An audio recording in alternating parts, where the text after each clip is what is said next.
వారిని భారతీయ జనతా పార్టీ తరఫు నుంచి నేను స్వాగతిస్తూ ఉన్నాను. ఇప్పటివరకైతే అది ఏం లేదు, ఎందుకంటే మాకు ఉన్నటువంటి పార్టీ నేతలు కూడా జిల్లాలలో వాళ్ళ కార్యక్రమాలు ఉంటారు. ఇప్పుడు నిర్ణయం తీసుకోవాలి.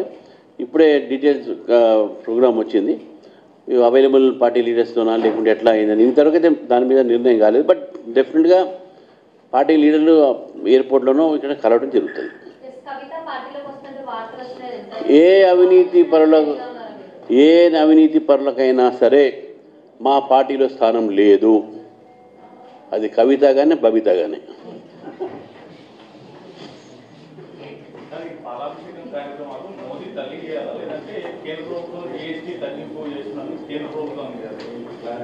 ఏమండి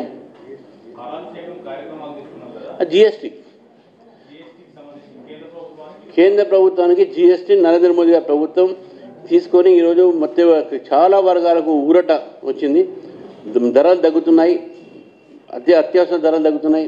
కూరలు, నూనె, పాలు సామాగ్రిలు ఇవన్నీ కూడా తక్కువ ధరలు వస్తున్నాయి. ఒక మంచి నిర్ణయం ఇది.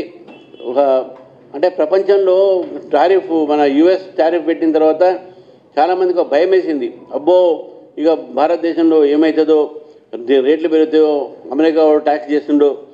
మేము అమెరికా మీద